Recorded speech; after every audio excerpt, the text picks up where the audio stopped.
The next panel we have is on multi-cloud. I think for anybody who's working in enterprise, we know multi-cloud is the way to go. And multi-cloud is not just using one cloud, multiple cloud plus also using on-prem data centers, which many enterprises have. So the panel here, we have some of the best industry leaders who have done, taken advantage of multi-cloud and then architected the enterprise apps to be multi-cloud aware. So I welcome all the panel here. Welcome everyone to TiEcon 2023, the Cloud and Edge track. This track is going to be about what I would call as a little bit more deep tech, which is platform re-engineering and the challenges and opportunities we face with multi-cloud architecture. One of the things you'll see about this panel is that this panel is uniquely qualified to talk about this topic. Deep tech is a kind of tech that impacts everything that's built on top. And so we have some very interesting panel. We have Ronen Schwartz from NetApp. We have Andy Nallappan from Broadcom. We have Sri Narasimhan from Accenture, who specifically works on the cloud side and helps his clients. And then we have Monty Bhatia, who works at VMware and works with system integrators and also customers. So we have people who can give us some perspective from a customer standpoint and also technology standpoint. So welcome, panel. Let's start from pivoting from the previous panel a little bit. So if you keep the AI trends aside, when you survey this multi-cloud landscape, I would love to hear from the panel what opportunities and also what challenges do you foresee given what's happening in the world and in general with all the trends. So Ronen, let's start with you. So definitely, I think if you're looking into what's happening in the world, there is definitely a different economy in the last 9 months than it was in the previous 13-something years. So that's definitely something that I see impacting decisions inside NetApp, inside our partners, inside our customers. I think this definitely is one side. Usually I'll answer in the next part that there is a huge AI wave and so on, but per the question, I'm just ignoring that part completely. I think the other wave that we are seeing is a very competitive, innovative landscape where basically every company is focusing on innovation, and I think I'll put it as a different wave, but still very connected.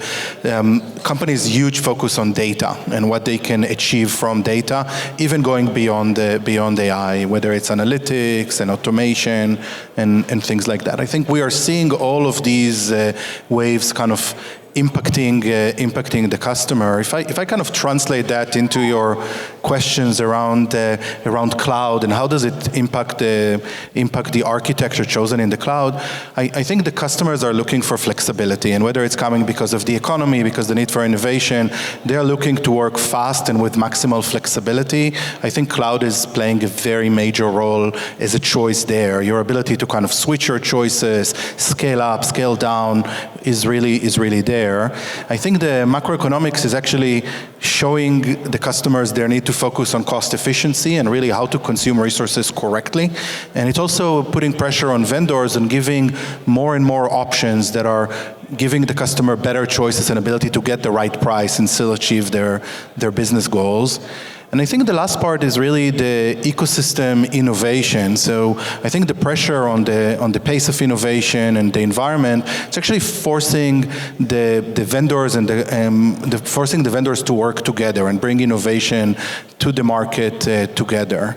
I think from the NetApp perspective, I think this is kind of guiding us very, very strongly, especially I think if I look into this year and next year, there is a lot of focus on our side and giving the customer more offering, better integrated to the different clouds, to different partners. I think, for example, we innovate a lot with VMware as an example. We innovate a lot with the 3 hyperscalers. And I think there is also a lot of focus on basically driving innovation with the customers, from the customer backwards. Andy, you deal with a lot of software on different clouds. So what kind of headaches and opportunities does that present to you? Sure. Can you hear me? The way I look at this, the cloud, what has done is it liberated, the way I call it, liberated the businesses, enterprises, developers to focus on what is core for them. It's like, if you're an airline company, you don't make airlines. Instead, you focus on improving customer experience and the value and the growth and business. Same thing if you're a software company, if you're a service company, if you're a product company there, instead of, you building all these data centers and infrastructure there, that's not the core for it. So you leave that to the public cloud, like how the airlines leave it to the Boeing and Airbus there. So it liberated to innovate. You don't have the internal constraints of your capital expenses or the IT frictions or your limitations with the data center there. So it's really enables you to focus on your business, which is the core. This is what you're supposed to do it, and you can scale this. You don't are limited to any of the constraints there. So that is the advantage there. Even developers, they can do an incremental innovation. They're not do the 5-year refresh innovations aligned with your data centers there, and you can provide a much better security and safety and experience there. With the headaches, what I'll tell you that night is like, if you put in a teenager in a candy store, and he has a lot of candies, he can eat whatever he wants to eat there. He doesn't even know who is paying, how much it costs there. It creates a lot of bad behaviors, and people don't relate this and it connects to the business outcome there. So if you don't manage it there, like if you look at the cloud bills, it's more complicated than what we used to get a telco bill but 20 years back there. So it has a lot of inherent challenges of how you manage this. It has a lot of advantages there. But if you don't use it right, it'll hurt your business. It'll hurt your profitability over there. So that is the major headache there and challenges. Also, if you're not careful about it, you can compromise the data and compromise your security, your customers there. So you need to be very careful. So it's basically, it has a cost, it has a price for it. You have to use it with a lot of care, a lot of discipline over there. That's my view. Okay, thanks, Andy. Shri, let's have your perspective on this, especially given some of the points that Andy just mentioned.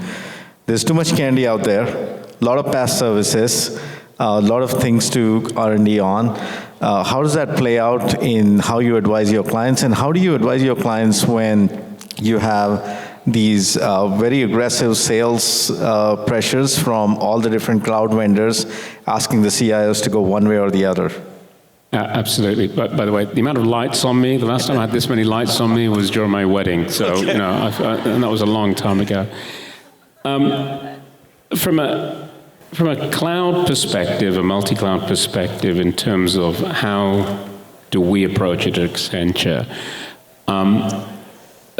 firstly, we don't lead with technology, right? And this is also something that I encourage people to do, is if you look at a boardroom, and if you look at a C-suite, and if you look at how they're going to convey at their next investor meeting when they report out, what are they reporting out? Because that's really what's on their mind, okay? So if we then break that down and you go all the way back down to a CIO, and then we talk about cloud and we talk about multi-cloud, there are tremendous opportunities that the cloud can potentially offer, right? But it has created a lot of, I would say, concern. It's created a lot of strife. It's created a lot of fear, right? And if I was to dip into some of those things, right, there is this emerging cloud value gap, right, whereby many of our clients are seeing a gap in terms of what they thought they would get from the cloud versus what they're actually getting, right? There is this tech debt fear. The yesteryear's fear of on-prem tech debt, mainframe tech debt, is now this fear of this emergence of tech debt of the cloud, right? And am I saying cloud is bad? Absolutely not, right? The cloud is incredible, right? Is it really a cost play? No. It's an agility play, it's a scalability play, and it has to be the right workloads, right, in the right format on the cloud. We've done a blind migration to the cloud, like lemmings, to be perfectly honest. Lift and shift. Lift and shift. I was going to say exactly, lift and shift. A blind lemming-like migration to the cloud en masse. And so now we really need to get very specific about which workloads, in which place, in which format. And that is from edge to on-prem to cloud to multi-cloud. Okay. Very wise answer. Monty, what about your perspective, especially given the opportunities and challenges that arose because of things that happened globally? I know Ukraine war seems like way in the past, but still waging on. Let's hear your perspective. So, when you go last on a panel, all the good answers are already taken, right? So, I may be repeating some of the things that... Let's ask ChatGPT. But, honestly, as Sri was mentioning, one of the things we've seen, a few years ago, there was this, lift and shift, as you called it. There's a mad rush of cloud first, right? What it created, and I think it's a very important distinction we have to make between what we call as multi-cloud and multiple siloed clouds, okay? There was Amazon with AWS, that was the original cloud. And then, Microsoft came up with Azure and Google and IBM and Oracle and Ali Cloud. So these are all multiple siloed clouds that have built tremendous capability and capacity and scalability for their customers. Well, what it has done now is created this complexity.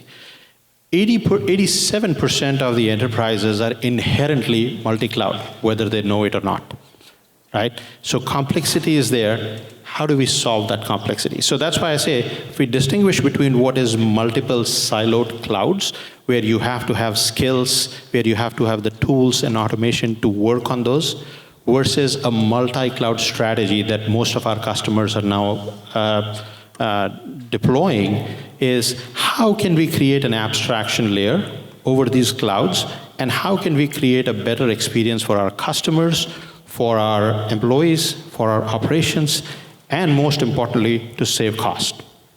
So that's what we're seeing most of the time. So do you see multi-cloud being the reality in most enterprises? And Absolutely. so when Satya Nadella goes, he was in the recent earnings call, was touting the fact that some of the big name brands are going end-to-end on the Azure cloud. What do you think about that? Well, so if you talk to the hyperscalers, as we call it, right, the public cloud leaders, obviously they're going to tout their cloud, and that's what they're developing. There is a big advantage of using them because they have built all these services. But what it has done, though, is if you look at the customers and they're looking at, okay, I don't want to get into a vendor lock-in, first of all, right? If I go on Azure and if I have end-to-end services with, what Satya is saying, then if my developers want to develop something on the edge or on private cloud, or if I have a mission-critical application that I still want to run on-prem, how are we going to manage all of that? There is a complexity. There is a skills issue. There is an automation issue. There's a tools issue. And we need to solve that. And that's why, if you look at it, what was cloud first became cloud chaos. And now, at VMware, we're calling it now the cloud smart approach, which is, an abstract layer on top of it, which we can actually take it where we can provide a consistent experience for our customers and our partners and whoever is using it to be able to use any cloud. Got it. That's the important thing. Got it. All right, next question. Sri, I'm going to start with you. So in the last 1 year, I've seen many articles about big CIOs in major companies saying, this cloud cost is becoming too expensive. I actually want to implement things on-premise. I'm going to bring the workloads back. So let's start with this. In general, good idea or bad idea?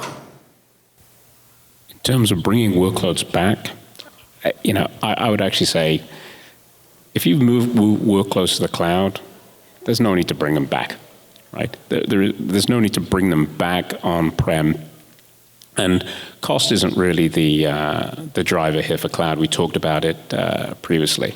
I think the discussion when you're talking about a CIO is how do we change the narrative for a CIO, right? If you think about a CIO, if you think about the average spend, 4 to 6 points of revenue, if you go to the Fortune 500, you look at even company number 500, which does about, 25 20 to 25 billion in revenue, right? That means the CIO is spending more than $1 billion on their IT stack. As soon as you spend $1 billion on a stack, you start to get the scrutiny of other functions in your organization. People and talent, marketing, finance. And it's because of this scrutiny that you start to see CIOs make decisions, sometimes irrational. So how do we start to equip a CIO, right, with the business value of the cloud, right? And this is the narrative that we as technical folks sometimes don't do. We don't start talking in business value in terms of what we do, right? That being said, we need to be able to figure out how to use the cloud far more efficiently in a value-based fashion versus the blind migration. Yeah, that's a really good point. So let me bring in Andy over here. Andy, you deal with a lot of acquisitions, a lot of these clouds, and I know that many of the software that was written, let's say 5 years ago or 10 years ago, may not be utilizing the PaaS services that well, and that is partially contributing to huge cloud costs. What role do you see in re-engineering or refactoring software rather than doing this blind decision of saying, oh, it's costing too much, let's just bring the workload back? See, this is where now even in Broadcom we have done this on there. If you look at, even though the software does a lot of different things, but the underlying, you see the layers, it's the common layer there. As a company, you need to embrace the multi-cloud because each cloud has its own advantages there. The survey is done, about 80% of the participants said that they all support multi-cloud, about 78% of those already running workloads in multi-cloud. So to enable that, you need to have an architecture and a platform. That's why we created a software central engineering group over there. So it comes up with a platform which gives you guidance that, hey, how can you develop a software which is not so sticky and no native into the cloud? You can easily migrate. That's what Monty said, right? You can be abstraction layer there, the virtual layer there, so that you can take the advantage of all this different cloud over there. So as an R&D there, we have our architecture platform, architecture playbook, and governance and discipline. It's like, you don't let the developers go and pick and choose what they want to do. It's governed there. Like a previous question, right? You asked about the bringing back to the workload there. It is, if you don't do it right, that's what happened. This is very common. In early 2000, I've heard this many times. When you outsource it, then this outsource is so expensive, I'm going to insource it. Why can't I start my own organization in India and insource it back? That's not the answer there. That means you have not only architecture there. You need to change the mindset, the leadership, the culture, the discipline. If you can compare apple to apple, of course cloud is expensive, 30% expensive. Same thing, outsourcing is expensive. But you don't do it the same way there. You have to do it differently. You have to do it differently architecturally. You have a different way that model. You have to organize the group differently there. You need to have a different people too, different skill set there. So it's a mix of the whole thing. It's just not the one architecture there. I call, we came up with, I coined this term that cloud conscious culture. That has to go from developer to the guy who tests, to supports, even the way architects, the business model. So that's how we need to be, and you can change even cost conscious culture too. If you do it, cloud will be cheaper and it'll be much more valuable to the organization. Yeah, I'm glad you have this difference of opinion from these major CIOs who are now looking at the bill and maybe threatening to bring the workloads back. Okay, so finally, let's move to something that I know we're all itching to talk about, which is how will AI and edge computing impact cloud architectures overall. I know we had a really good talk from VMware, but let me phrase it this way. So AI has a very different workload pattern on the cloud, as someone was saying in the previous panel. More memory intensive, CPU intensive, pretty much everything intensive. And then you have a proliferation of edge computing that's about to hit us. Obviously, all the Teslas in the Bay Area, they're all running edge computing. But we're going to see more. We're going to see robots. We're going to see drones. We're going to see lots of things coming up. How do you think this is going to impact the cloud architectures? And how should people react to the engineering challenges? Let's start with you, Ronen. So I think I'm glad we got to the AI question, and I do think that basically the challenges of AI today means that cloud is not a architecture, but you actually need to have the right data architecture, the right choices across the stack in the cloud so that you are basically effectively reaching the right results. I do want to start by my opinion. I think that AI and ML in the large scale will mostly happen in the cloud in the long term. I think the economic for that is very, very strong. If you want to, I can walk you offline through the economics, but things like peak compute and basically seasonality are just the beginning. I think the strongest parameter is the fact that the GPUs and TPUs of today are obsolete in 18 months, and it's really hard to make an on-prem justified purchase of something so expensive when the lifespan is not as long as other things, right? So I think I'll start with the fact that the cloud architecture have an advantage. I think the second thing is that cloud doesn't necessarily simplify or eliminate the need to make a lot of other choices across the stack. And that's where everything matters. It matters which storage you're using, what latency pattern you're determining. It matters what is your process for learning, etc., where your data is, how do you cache data, especially from kind of my position and where I work a lot with different customers, is really about adjusting the data topology or the data estate so that basically AI and ML work effectively, and that you are actually able to cost effectively, continuously generate value to the company. And I'll say that it starts with really the architects understanding what is involved in really building efficient and effective AI and ML that is not, I'll call it like a lab project, but actually something the organization is going to use in the core. And the minute that they do that and they work with the right level of expertise to design the right architecture, I think it's actually going to be sustainable and definitely sustainable in the cloud. I think the level of knowledge or deep knowledge that is required across the stack is something that is missing today. And definitely there are experts like that, but not a lot and not in most places. So my advice is basically work with the reference architecture, try to drive expert to support you. It is key for sustainable AI and ML and something that is cost effective. Thanks, Ronen. Andy, your opinion on how AI and edge computing is going to impact the cloud architectures? The thing is, right now everybody is in a mad rush to add AI and ChatGPT to everything, a co-pilot or assistant there. They're all looking at it from a technology perspective. I have to have something there.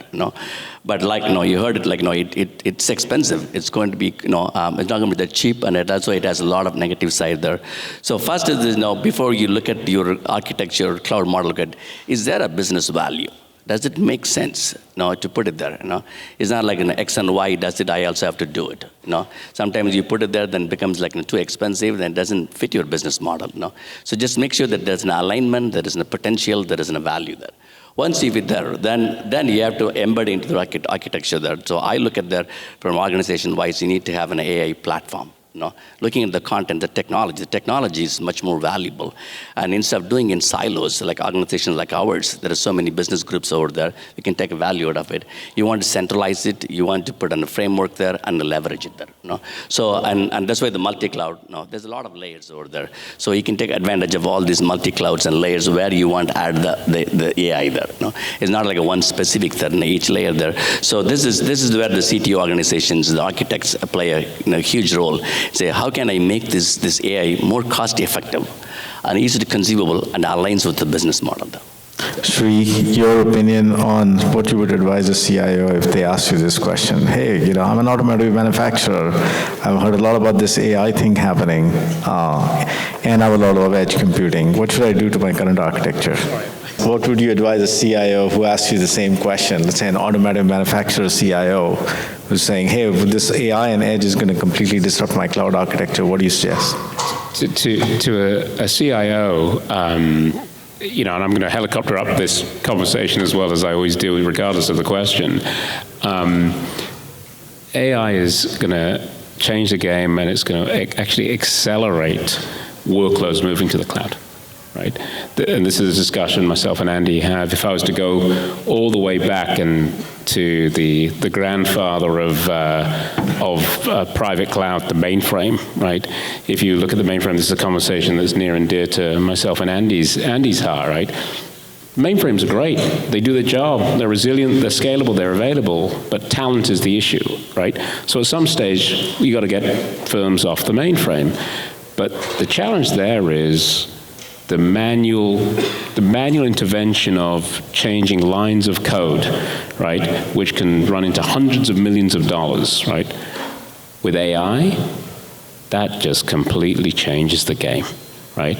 And all that's an interesting use case, right? Which is actually using AI to change the code base. That's exactly. So when you asked about, what's the narrative we're taking to CIOs in these kind of verticals, automotive, public sector, financial services, that's where we're talking about AI. Yeah, that's also has a positive impact on better security and data management, especially moving off of mainframes and things like 100%, that. 100%. Right, Monty. I know your predecessors from VMware talked a lot about how AI and edge computing is going to change things, but I'd love to get your perspective, specifically from an edge perspective, with all these edge devices coming in, and some of the cool things that VMware has been doing. Yeah, I mean, from an edge perspective, Sanjay was here earlier today, and he talked a lot about, our from a VMware perspective, all the products and everything we are doing around it. And it's just mind-boggling, the volume of data that we are generating, right? And for AI to be successful, not just the Gen AI, but the traditional AI to be successful, that data has to be mined somehow. And so that's one of the things that's a big challenge that we are trying to solve. But I also want to, give another perspective on the Gen AI thing that I found very interesting. The other day I was watching an interview with Sam Altman from OpenAI, and this was way back in 2019. And somebody asked him the question, hey, how is OpenAI going to make money? And his answer was, well, ChatGPT will figure it out, or OpenAI will figure it out, right? And look, it's a different ballgame right now. So the key to this is, there is, and I think my fellow panelists have talked about it, the cost associated with building these models is very, very expensive. And at VMware, that's one of the things we are trying to solve is, how do we work on it to bring that cost down? And one of the ways is the cost of GPU is very high. And just like we have innovated in the virtualization days, VMware is now trying to figure out a way to, how do we use more CPU capacity to not replace the GPUs, but actually enhance what the CPUs can do to process those large models quickly. So any latent compute capacity that's out there, how do you maximize it? Exactly. Okay. So that's one of the things. And then the second piece, I think Sabir talked about in the previous panel, is the hallucination, right? It's the impact that how can I rely on the output of what a model is bringing me? Is this something that I can rely on to run my enterprise yet, right? Those policies and those maturities still needs to be worked out, right? And I think that's where some of the things that we're doing on our side is trying to create that processing power, or to virtualize those processing powers to do massive amounts of data processing to get the right results out. All right, so we are towards the end of our time, so I'm going to ask a rapid-fire question, short answers only. This is your opportunity to be either politically correct or incorrect, okay? So I have some money to invest in NVIDIA, Google, Microsoft, and Amazon. Who should I invest more in? Let's start with you, Monty. Quick answer. So quick answer, and I'm going to be biased here, right? We work with all of these names that you talked about. If I really think something, if I want to invest something, I'll invest in VMware right now. I'm going to be biased just because we have that really cool abstraction layer that works with all of these providers. All right. Okay, Sri. I can't top Monty with that, but representing Accenture, the only thing I can say is that our approach is definitely vendor neutral, client specific, best of breed. Right? Okay. So no, I will, because you picked four best of breed partners that we engage with, and we recommend at the right time in the right place. Okay, yeah, they have the relative strengths. You could have picked some other clients or other firms on there, and I wouldn't be so chivalrous, you could say. But in this case, they're all outstanding firms. All right, Andy. In the previous panel, you heard that memory intensive, storage intensive, network intensive. Then you didn't say Broadcom. Okay? Broadcom has all of those. We have components over there. Even said last earnings call, nothing's going there. So, but thing is, there's enough time there. There's enough opportunities there. You saw all the layers over there. There's more than one player. Every vertical, every horizontal has opportunity platform there. So you should bet on all the four, all the five there. Okay. Next 2-3 years, we'll have a great time. These companies, when they come out of this downturn, they will all thrive. That's my view there. Right.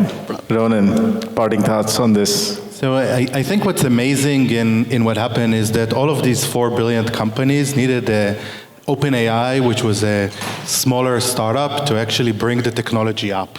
And it wasn't the innovation, because I worked very closely with all 4 of them. A lot of the innovation was already there. It's actually, I think, the business model, the exposure, basically how you package it and make it available to the customer, that was different. So I think beyond these 4 companies, I think people that like data, like AI and ML, you have a lot of very good opportunities to invest. And I actually think many other smaller vendors will even outperform the bigger vendors due to the innovation. So I think let's all learn something from this last wave of innovation. I think it's part of the advantage of being here in the Valley, kind of to see that happen. I think we'll see a few other companies that really break through even faster than the hyperscalers. Okay, Shri, you has a comment. You want to have a real discussion, get those cameras off, turn the mics off, and then we can go. And serve some drinks. Okay. All right. So here's my takeaway. I should add VMware to the list, and maybe I should go with some derivative plays. Okay. Thank you. Thank you very much, panel. Let's have a huge round of applause for this panel.